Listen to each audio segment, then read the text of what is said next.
반갑습니다. 타임 레버리지. 시간을 들여 막대한 수익으로 치환한다. 금일의 컨텐츠 바로 시작해 보도록 하겠습니다.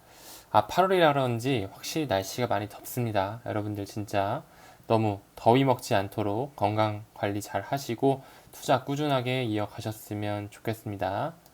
저 같은 경우는 이제 금일 이렇게 또 휴가를 내서 제가 이제 채굴장을 운영을 하다가 이제 중단을 하기로 해가지고 월요일 연차를 써서 이렇게 정리를 하고 왔습니다. 이제 또 되게 또 정리를 하면서 약간 좀 시원섭섭하기도 하고 약 2년 동안 이제 제가 채굴장을 실질적으로 운영을 하면서 이제 거기서 이제 레버리지라는 책을 실질적으로 읽으면서 내가 진짜 암호화폐 투자를 함에 있어서 시간에 대한 레버리지를 써서 내가 한번 부의 반열에 올라야겠다 그런 다짐을 한 게 진짜 엊그제 같은데 벌써 이제 전기세에 대한 그런 압박이라든지 현재 채굴 시장이 많이 조금 어렵고 부진하다 보니까 정리약으로 이제 동업자랑 결심을 해가지고 싹 정리를 하고 왔습니다. 제 채굴장 정리한 잠깐의 이슈를 좀 가져왔었고요.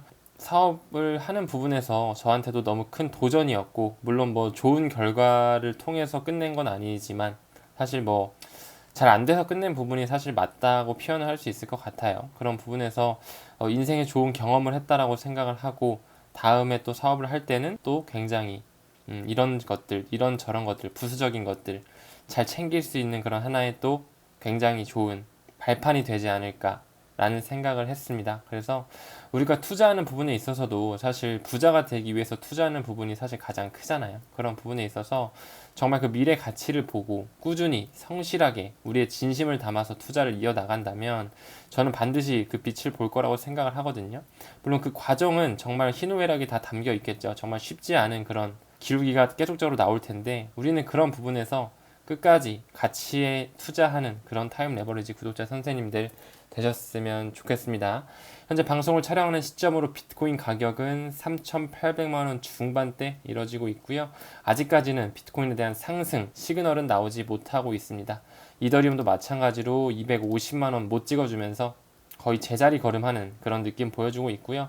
리플 같은 경우 아직까지도 역시나 지지부진한 흐름 보여주고 있네요. 800원대 초반대 보여주면서 투자자들의 마음을 굉장히 갈팡질팡하는 그런 시기에 도달해 있는 것 같습니다. 오늘은 비트코인 캐시가 또 다시 조금씩 많이 오르고 있네요. 비트코인 캐시 같은 경우는 EDXM 월가의 거래소에도 어느 정도 자리가 잡히면서 계속적으로 많은 펌핑이 좀 나왔었죠 최근에. 이런 부분에서 우리가 투자하고 있는 또 라이트코인도 어느 정도 좀 펌핑이 왔으면 좋겠다라는 생각도 드는데 라이트코인은 오르지 않고 또 비트코인 캐시만 오르니까 조금 찹찹한 마음도 솔직히 좀 있습니다. 하지만 라이트코인, 뭐 우리가 투자하고 있는 리플, 비트코인, 이더리움 모두 미래 디지털 세상에 있어서 반드시 짊어지고 가야 될 토큰이기에 항상 좀 언급드리면서 넘어가고 있습니다. 그럼 지금부터 기사 보면서 또 이어나가 보도록 할게요. 포브스는 중국이 XRP 가격에 영향을 미칠 수 있는 판도를 바꾸는 중대한 조치를 취했다고 말합니다 라고 하고 있거든요. 이런 부분에서 지금 중국 시장이 곧 개방이 될 거다라는 스탠스로 나오고 있습니다. 이 트위터는 제가 잠시 후에 언급드리는 걸로 하고 이런 부분에서 거래소에 대한 중국 라이선스를 획득했다라는 식의 나오면서 포브스에 따르면 홍콩에 개편된 암호화 프레임워크의 정점인 첫 라이선스 공개를 하면서 현지 거래소가 주목을 받고 있다. 최초의 수신자 중에는 암호 교환 서비스 회사죠. 해시키와 OSL이 있었다. 특히 이런 라이센스는 이전에 전문 투자자에게만 초점을 맞췄던 것에 벗어나면서 홍콩의 소매 고객에게, 즉 개미 투자자들, 하지만 홍콩에는 굉장히 중국 부자들이 많은 거 아시죠? 그리고 중국 부자는 세계의 부자의 탑 오브 탑인 것도 잘 알고 계실 겁니다. 그런 부분에서 홍콩 시장 그리고 싱가포르 시장 굉장히 우리가 중요하다고 볼 수 있고 다음 불장에 있어서 아메리카보다는 아시아권에서 좀 불장을 가져올 수 있는 하나의 스탠스가 있을 것이다 라는 식으로 좀 예측이 될 수 있을 것 같아요. 이런 부분으로 소매 고객에게 음식을 제공할 수 있는 특권을 플랫폼에 부여한다. 이런 부분에 있어서 중국에 대한 시장이 개방하는데 기관 투자자, 전문 투자자뿐만 아니라 소매 투자자, 우리 같은 개인 투자자들에게도 기회가 열린다라는 부분이죠. 이런 부분에 있어서 업계 전문가들은 중국의 암호화폐 재진입이 다음 가격 급등을 촉진할 수 있을 것으로 예상하고 있더라. 포브스 보고서는 XRP라든지 BNB 그리고 카르다노 A다가 이제 평온한 보유 패턴에 있다고 강조했다라는 부분이거든요. 여기에 XRP가 언급이 되고 있다라는 부분. 우리가 여기서 주목할 건 뭘까요? 바로 이 해시키라든지 OSL, 즉 중국에 대한 라이선스가 풀리는 부분에서 어떤 거래소와 연관이 되어 있고 그 거래소에 중점적으로 상장이 되어 있는 코인이 바로 어떤 코인들이냐, 이게 굉장히 중요하겠죠. 바로 이 트위터를 보면서 바로 좀 가보도록 할게요. 중국은 비트코인, 이더리움 당연히 들어가겠죠. BNB, XRP 당연히 들어갑니다. 카르다노 에이다, 도지코인, 트론, 폴리곤, 솔라나의 가격을 강타할 수 있는 중요한 판도를 바뀌는 움직임을 보여줬다라는 식으로 나오면서 이제 중국 시장이 곧 개방이 된다는 부분에 있어서 홍콩 시장 너무나 중요하다라는 부분 말씀드리고, 홍콩과 또 아시아권에서 우리가 굉장히 중요한 게 뭐였죠? 바로 싱가포르였죠. 싱가포르의 최대 디지털 뱅크 바로 DBS. 이 싱가포르의 금융의 허브라고 불리는 DBS도 역시나 디지털 결제 토큰 교환으로서 네 가지 법정 통화, 싱가포르 통화와 미국 달러와 홍콩 달러, 그 다음에 일본의 엔화죠. 그 네 개뿐만 아니라 비트코인, 이더리움, 비트코인 캐시, 폴카닷, 카르다노, 그리고 우리가 투자하고 있는 XRP까지 모두 인덱스 지표로 삼고 있더라.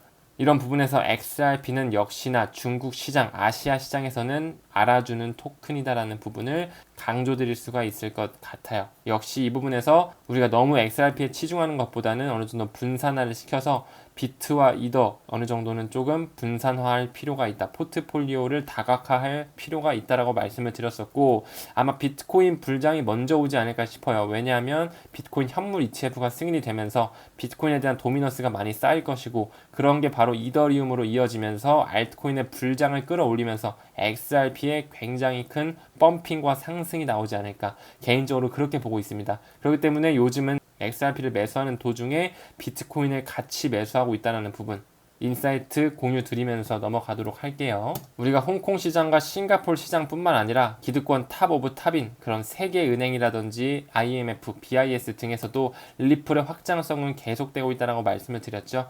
리플 XRP 확장은 세계은행, 월드뱅크와 IMF, 인터내셔널 모니터리 펀드죠. 그리고 EU 위원회, 바로 이나 트바와 연결이 돼 있죠. 그런 부분에서 관여되어 있기 때문에 이런 확장은 중단하기 어렵다라는 부분으로서 얼마 전 영상에서 세계은행과 IMF와 EU의 이나 트바에서 모두 XRP를 인정하고 있었다라는 부분을 언급드렸죠. 그렇기 때문에 우리는 XRP를 투자하는 부분에 있어서 현재의 가격에 집중하는 것보다는 미래 가치에 대해서, 앞으로 불어올 불장 시그널에 대해서 XRP는 반드시 포함된다는 점을 인지하고 투자를 이어가셔야 된다 말씀드립니다.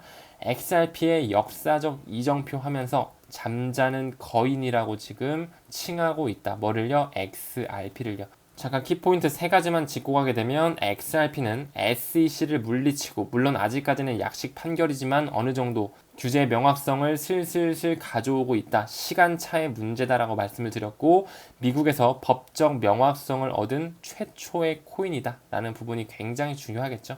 메가뱅크들과 파트너가 되면서, 그쵸? 지금 페드나우 서비스도 굉장히 리플사와 연관이 되어 있으면서 그 페드나우의 연준의 구성원인 그런 은행들, JP모건이라든지 웰스파고, 뱅크 오브 아메리카 등등의 그런 금권 세력들과 계속적으로 파트너를 맺으면서 확장을 하고 있다. 그리고 지지자들은 6년 동안 꾸준한 인내심을 보여왔으며 일부의 상당한 각성이 일어나기 전에 한 번 더 흔들릴 수 있다라고 믿습니다 라고 하면서 트위터가 나오고 있습니다. 이 트위터도 잠깐 좀 보고 가게 되면, 알렉스 콥이라는 사람이 트윗을 해줬고요. SEC를 이길 첫 번째 코인, 미국 법적 명확성이 있는 첫 번째 알트코인, 이 바로 XRP다 라고 하면서 이런 메가뱅크들과 파트너가 되기 위한 첫 번째 프로젝트, 펌핑할 마지막 코인이라고 하면서 XRP가 이제 곧 삼각수렴하면서 $10까지 갈 것이다 라는 부분을 명시하고 있다. 우린 이 부분에 있어서 조금 더 미래에 대한 기대심을 가질 수는 있지만 너무 이런 부분에 대해서 기대가 크면 실망도 큰 법이죠. 그렇기 때문에 어느 정도 시간을 들이면서 한 발자국 뒤에서 여유 있는 스탠스로 바라봐 주시면 좋을 것 같아요. 하나 더 볼까요? 우사인 볼트가 굉장히 빠른 달리기 선수죠. 100m를 9초 58에 완주했다. 하지만 XRP의 트랜잭션 속도는 어떻죠? XRP 레저에서 트랜잭션은 제가 항상 말씀드렸죠. 3초에서 5초, 즉 5초 이내면 끝나버린다. 5초 안에 정산이 된다.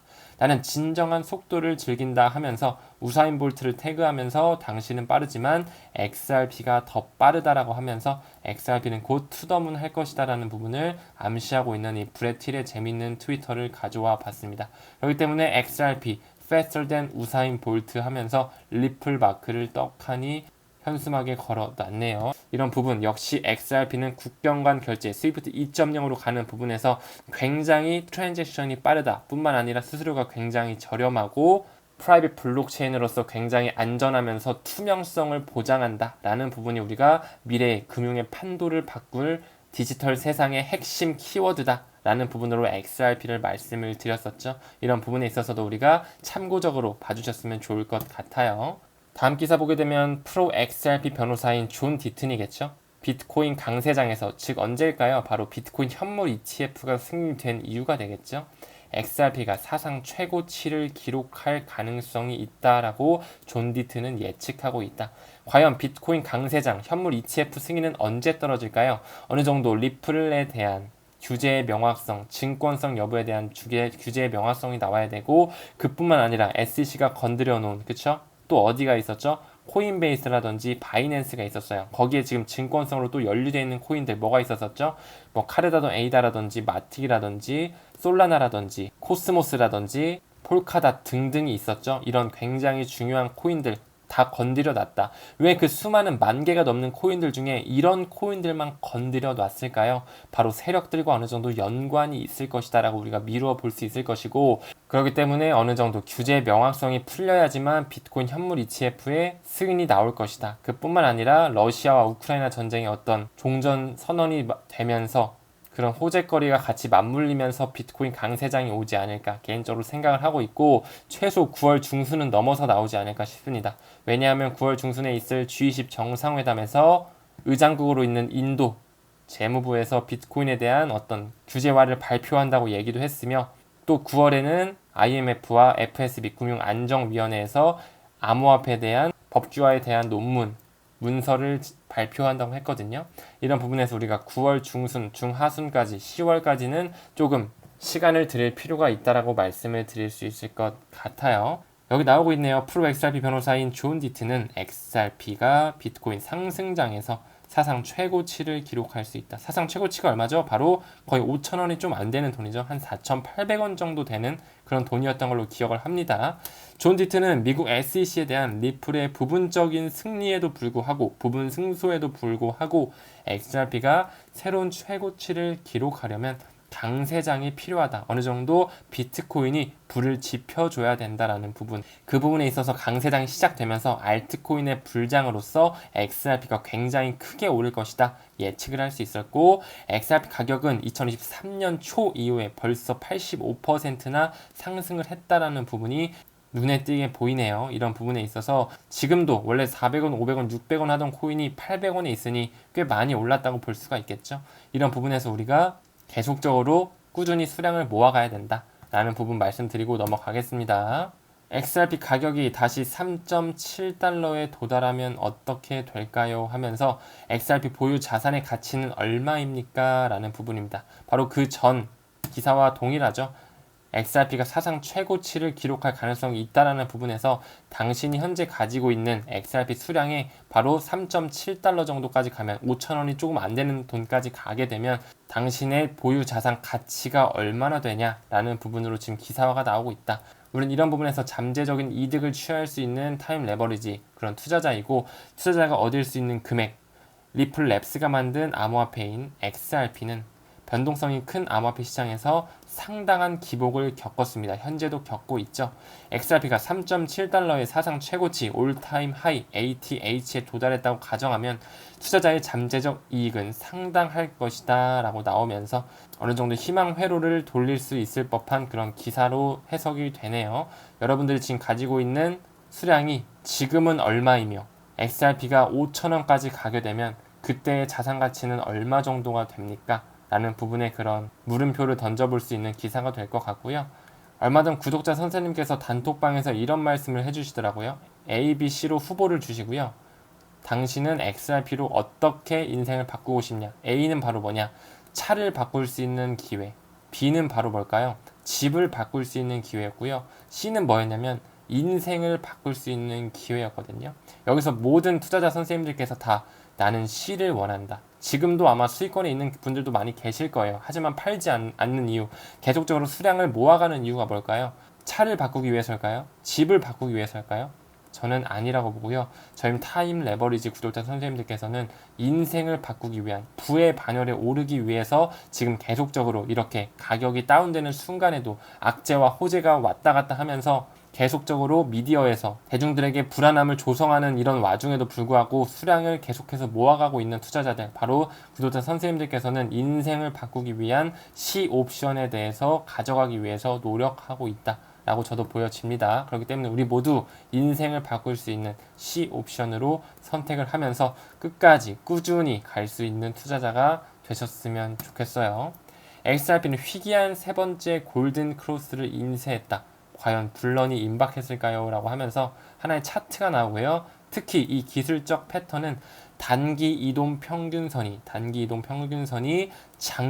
평균선을 상회할 때 발생하면서 이는 약세에서 강세 심리로 잠재적인 전환을 나타낸다 하면서 현재 이 초록색 단기 이동 평균선이 이 장기 이동 평균을 상회했거든요. 이런 부분에 있어서 강세로 갈 수 있는 가능성이 있다라는 부분, 우리는 하나의 또 지표를 참고만 하면서 역시나 기대가 크면 실망이 큰 법입니다. 그냥 이런 기사 있으면 참고만 하자, 이런 스탠스로 봐주시면 돼요. 왜? 우리는 길게 가는 C 옵션을 선택하는 그런 투자자이니까요.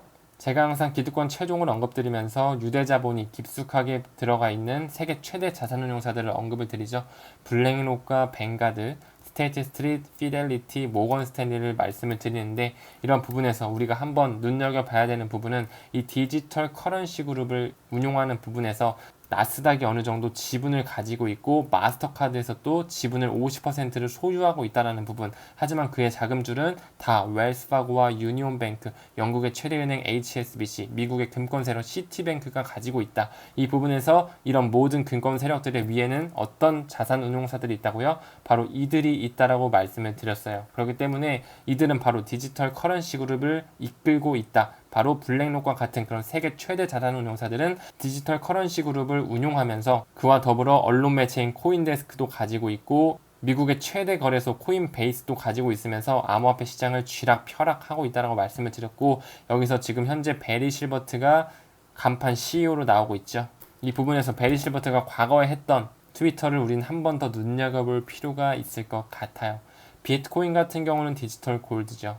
리플은 뭐라고 써놨죠? 스위프트 2.0이다 라고 언제 얘기했다고요? 2016년에 이미 그들은 미래의 판을 깔아가는 사람들이다 라는 부분에 있어서 우리는 이런 트위터를 그냥 넘어가면 안 된다 라고 말씀을 드려왔습니다. 이더리움 클래식은 뭐죠? 바로 사물 인터넷의 가스로 쓰일 것이다 라고 하면서 현재 세계 최대 암호화폐 자산 신탁사 그레이스케일의 포트폴리오에 이더리움 클래식 또한 들어가 있다라는 부분, 또한 지캐시, 바로 영지식 증명의 포본, 바로 디지털 세상에서의 프라이빗을 당당하는 게 바로 이 지캐시다라는 부분도 우리가 포트폴리오를 분산을 할 때 굉장히 참고해야 되는 그런 트위터가 될 것 같고요. 이 중에서도 XRP, 리플은 스위프트 2.0 국경 간 결제를 대체할 것이다. 지금 현재 이미 ISO 2002 메시징 표준의 자리를 완전하게 잡아 있고 R3와 함께 스위프트는 현재 같이 가고 있는 국면에 처해 있죠. R3와 XRP, R3와 리플은 굉장히 유착 관계가 농후하다. 여기에는 DLT 기반이 들어간 코다 플랫폼이 있다라고도 말씀을 드렸습니다.